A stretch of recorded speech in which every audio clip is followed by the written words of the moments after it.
Ouais, bon matin tout le monde, j'espère que vous allez bien. Désolé, là, ces temps-ci, c'est un peu la folie un peu partout avec l'ouverture de mon nouveau commerce qui est considéré essentiel. Ça ne me laisse pas beaucoup de temps pour finaliser le tout. Donc, j'essaie de vous répondre quand même le plus rapidement possible. Juste pour apporter quelques précisions relativement au cas, j'ai peut-être fait une petite erreur dans le plan de cours au niveau du cas 6.2. En fait, le cas 6.2, ce n'est pas un cas qui est à faire à la fin du chapitre 6, mais plutôt l'exercice de programmation d'1 heure que vous allez retrouver dans le fait, en fond, sur le code.org, donc code.org. Et lorsque vous allez arriver sur ce site-là, vous choisissez la langue, donc français, anglais ou la langue de votre choix, et vous allez dans un petit onglet qui va être marqué, en fait, une petite activité qui va être marquée 1 heure de code. Vous cliquez là-dessus, et là, vous allez avoir différents jeux possibles. Ces jeux-là vous permettent de passer à travers une différente étape, donc entre 10 et 15 étapes, et ça va vous montrer comment la programmation d'application se fait à partir du code. Donc, vous allez avoir à déplacer un personnage, ou faire des figures, etc., en utilisant le code de programmation. Donc, vous avez deux options. Soit vous le faites en déplaçant des blocs de programmation, ce qu'on appelle la programmation orientée objet. Donc, l'objet, c'est par exemple, je veux faire déplacer mon personnage. Donc, en déplaçant ce bloc-là, le code associé suit. Sinon, vous avez l'option d'entrer votre code de programmation comme on le ferait en langage de programmation. Donc, je vous suggère d'aller au plus simple, juste de comprendre la mécanique de programmation, ça va être suffisant. Lorsque vous allez avoir terminé cette activité-là d'1 heure de programmation, à la fin, ça vous donne droit à un certificat de programmation. C'est ce certificat-là que j'aimerais recevoir ou qu'il soit déposé en image sur le portail dans la section « Travaux » pour la portion du chapitre 6. Donc, ça, c'était la première précision. La deuxième précision, relativement aux travaux. Vous avez jusqu'au 12 mai pour me les remettre, les travaux, donc pour les déposer sur le portail. En fait, je pense que c'est le 11 mai minuit. Après ça, je vais les corriger, je vais finaliser votre note pour le travail et également pour votre examen final. Je vais y revenir la semaine prochaine pour l'examen final, je vais vous le donner la semaine prochaine. La seule chose que j'ai mentionné à certains étudiants, c'est que si vous faites vos cas, chapitre 7, chapitre 8, chapitre 9, puis vous me les envoyez à chaque semaine ou le plus possible avant le 20 ou le 27 avril, c'est que j'ai le temps de les corriger, les commenter, puis vous donner votre résultat. Donc, ce qui fait que cette matière-là, qui est la portion théorique, pourrait revenir dans la portion pratique de l'examen, qui va être dans la deuxième partie, pour laquelle vous allez avoir une analyse de cas à faire. Bien entendu, les cas de l'intra qui vont être à compléter avec des questions différentes. Donc, vous êtes libre de le faire jusqu'au 12 mai, mais si vous les faites avant, je peux les corriger. Puis si vous avez des questions relativement à la correction, vous allez pouvoir me poser ces questions-là. Je vais pouvoir vous répondre avant même là, que l'examen final soit débuté pour la partie pratique. Aujourd'hui, c'est la portion du chapitre 7 que je veux voir avec vous dans un premier temps.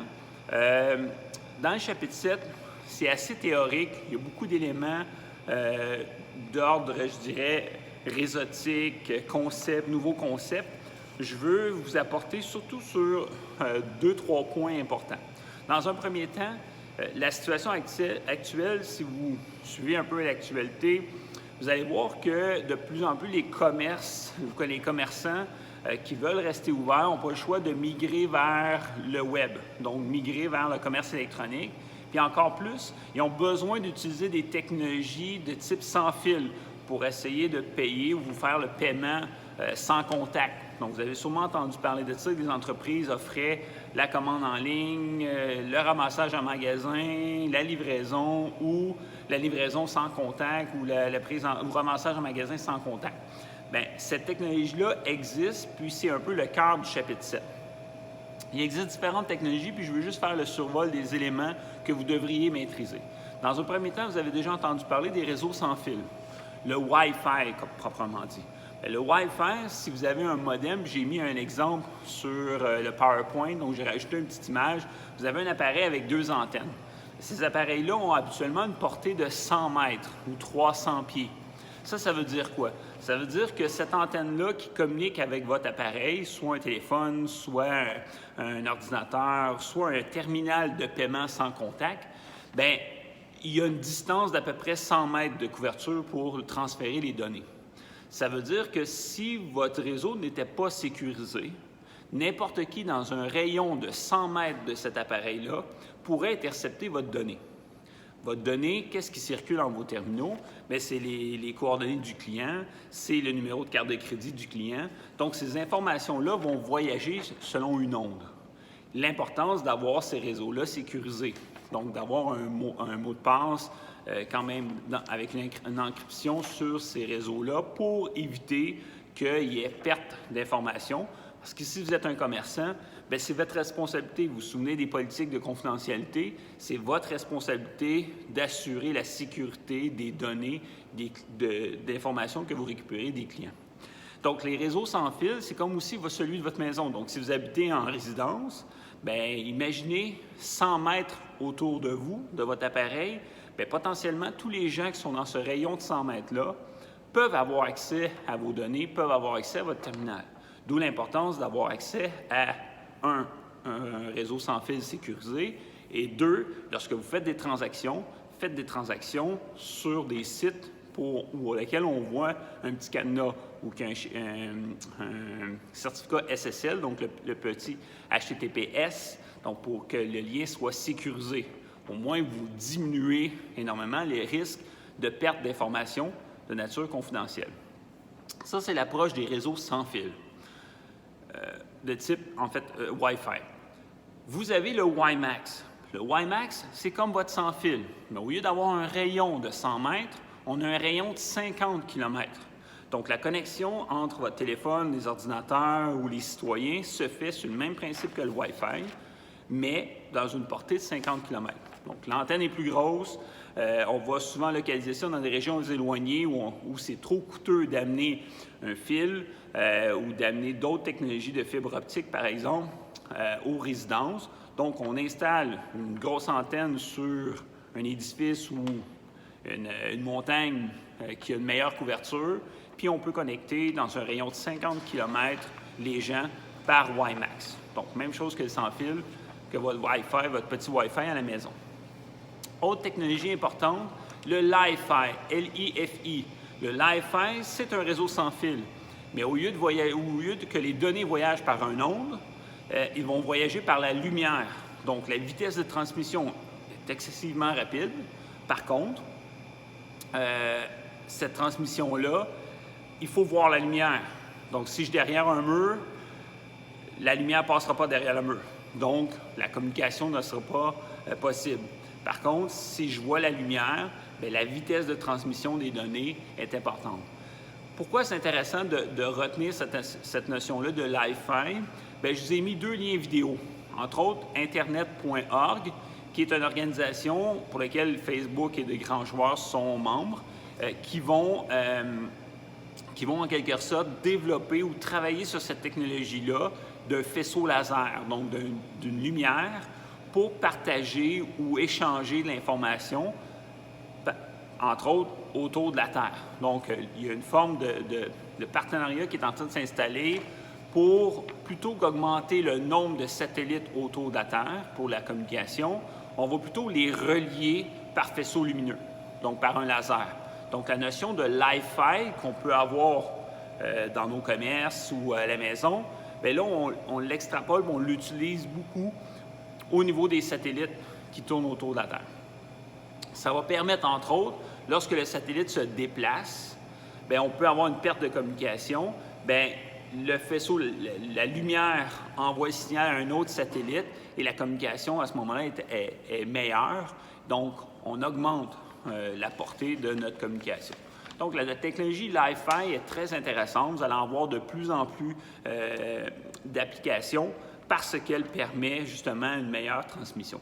Le problème des réseaux sans fil, 10 gigs, 100 gigs ou 1000 gigs ou 1 gigabit, mettons, seconde, c'est qu'on est dans un ère où les vidéos, le streaming est très important. Ça demande énormément de la capacité de réseau. Puis on est limité par une onde électromagnétique. Donc, à ce moment-là, la lumière aurait une meilleure portée, une meilleure rapidité. Puis, on n'a pas actuellement atteint, les appareils n'ont pas atteint actuellement la capacité de supporter la transmission à la vitesse de la lumière. Donc, on a encore là beaucoup de possibilités.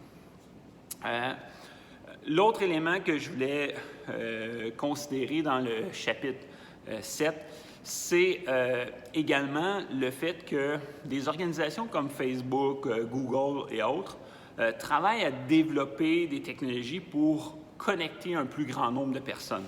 Vous ne serez pas surpris, puis j'en ai peut-être déjà parlé, la force de Facebook, c'est la valeur de ses données de ses clients membres, actuellement estimée entre 2,5 et 3 milliards. Sur la planète, on est peut-être un peu plus de 7 milliards d'habitants.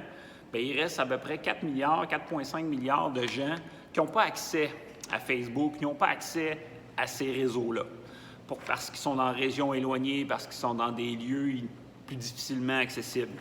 Donc, l'idée pour Facebook, c'est de développer avec des partenaires, entre autres, un appareil qui est un avion solaire qui va tourner ou qui va faire une trajectoire circulaire au-dessus du transport aérien, en dessous des satellites qui tournent autour de la Terre, donc beaucoup plus près que des satellites de Terre. Ils sont à peu près à sont situés à peu près à 20 000 km de la Terre.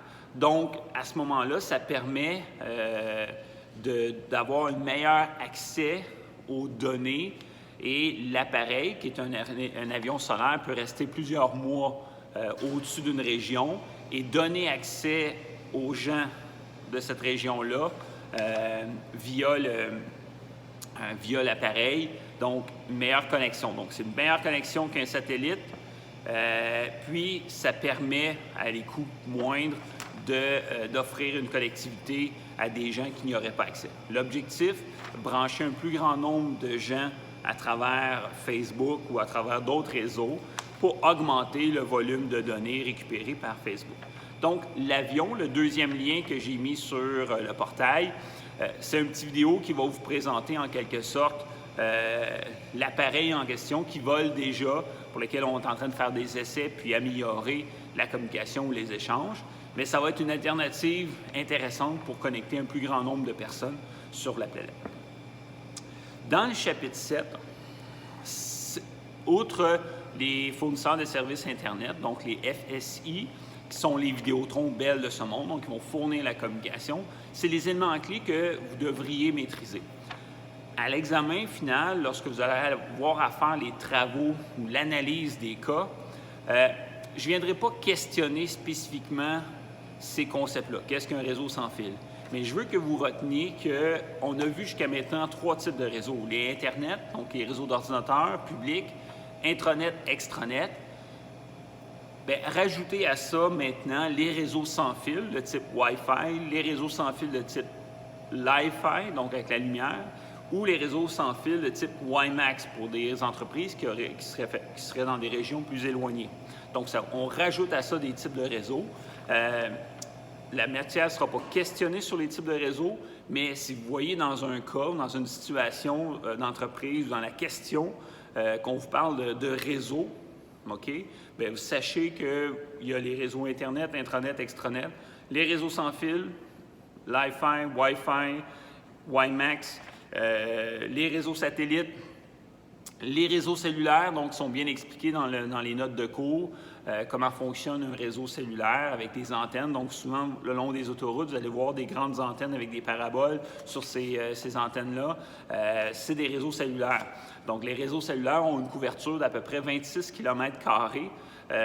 26 km², ça veut dire que si vous sortez de cette zone-là de l'antenne, vous perdez le signal. Donc, c'est pour ça qu'au fur des dernières années, vous avez vu que la couverture des réseaux cellulaires s'est améliorée parce que des partenaires comme Vidéotron, comme TELUS, comme Rogers ont partagé leurs antennes pour offrir à leur clientèle une meilleure couverture. Je prenais toujours l'exemple, lorsque j'allais à Drummondville, et je quittais, par exemple, lorsque je prenais la 55, donc l'autoroute 55, lorsque vous continuez sur le pont La Violette, donc ça c'est la route 55, bien rendu à peu près à Saint-Léonard-d'Aston, dans le fond, je piquais au travers les champs pour me rendre à Drummondville plus rapidement. Bien, quand je faisais ça, à un moment donné, je perdais le signal cellulaire. Pourquoi? Parce que l'antenne de Vidéotron, qui était à la sortie du pont La Violette, bien, ne couvrait pas toute la superficie avant que j'atteigne l'autoroute 20 à proximité de Drummondville, où était située l'autre entraîne. Donc, depuis ce temps-là, ce qu'ils ont fait, c'est qu'entre Saint-Léonard-d'Aston et l'autoroute 20, j'utilise l'antenne de Rogers. Donc, rapidement, si je regardais mon cellulaire, bien, je suis sur Vidéotron en LTE, donc qui est un réseau haute vitesse pour cellulaire, comme le 4G. Et soudainement, je passe en mode 3G avec Rogers parce que j'embarque sur l'antenne de Rogers, donc dans la couverture cellulaire de l'antenne de Rogers pour revenir à Vidéotron lorsque j'ai accès à l'antenne. Donc ça a permis, entre autres, le partage des antennes, d'avoir une meilleure couverture cellulaire. Puis si vous vous souvenez de quelques années, lorsque vous alliez négocier votre cellulaire, bien, probablement que le vendeur de cellulaire vous disait TELUS, par exemple, a la meilleure couverture cellulaire. Puis là, il vous montrait un schéma d'une carte, puis dans ce schéma de carte-là, il vous montrait toutes les zones où TELUS capte. Bien, les zones où TELUS captait, c'est que TELUS avait un réseau d'antennes dans certaines régions plus développées que Bell ou Vidéotron dans d'autres régions. Donc, cette couverture-là, aujourd'hui, avec les partenariats, on a offert une plus grande communication, connectivité. Donc, les antennes sont partagées, offrant aux clients une meilleure possibilité. Le 5G qui s'en vient, on vient multiplier par 1000 la capacité des réseaux à communiquer. Actuellement, c'est pas clair sur est-ce qu'on installe ou on teste. Assurément que dans les prochains mois, dans les prochaines années, le réseau 5G va être présent dans nos vies. Avec l'incertitude, l'inquiétude que cela peut amener sur la capacité des antennes et des ondes cellulaires, donc des micro-ondes, à communiquer. Pour l'instant, l'information est plus limitée sur est-ce qu'on déploie actuellement des antennes ou pas. Donc, ça sera à suivre probablement dans les prochains cours. Je resterai informé s'il y en a qui ont des questions durant l'été ou à l'automne sur le sujet des réseaux cellulaires 5G. Ça va me faire plaisir d'y répondre. C'est ce qui complète le chapitre 7 pour aujourd'hui, la portion vidéo. Si vous avez des questions, n'hésitez pas à communiquer avec moi. Lorsque votre travail, votre exercice du chapitre 7 est fait, déposez-le sur le portail, dans la section travaux pour le chapitre 7. Dès qu'ils vont être là, je vais faire l'effort d'aller rapidement les corriger, pour vous donner mes commentaires. Puis, par la suite, on va continuer avec les autres chapitres. Le chapitre 8 devrait être déposé aujourd'hui, donc mardi durant la journée, mais essentiellement, avant de voir la capture du chapitre 8, allez écouter à plusieurs reprises, idéalement, le vidéo de SoBase. Portez attention à ce qu'on vous dit et rappelez-vous la chaîne de valeur, donc les processus opérationnels d'une entreprise. Je vais introduire 2 schémas que j'ai mis déjà sur le portail.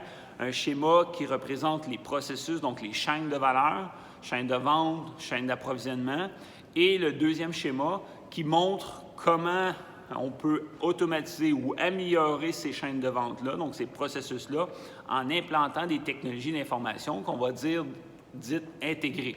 Donc, ces technologies-là d'information dites intégrées, bien là, on va voir les concepts de GCA, donc la gestion de la chaîne d'approvisionnement, les concepts de gestion de la relation client, donc les GRC, et les systèmes intégrés. Donc, vous avez sûrement entendu parler des systèmes comme PeopleSoft, SAP ou autres, qui sont des systèmes de gestion de la chaîne, en fait, gestion intégrée, ce qui intègre l'ensemble des processus opérationnels, décisionnels et stratégiques dans un même système.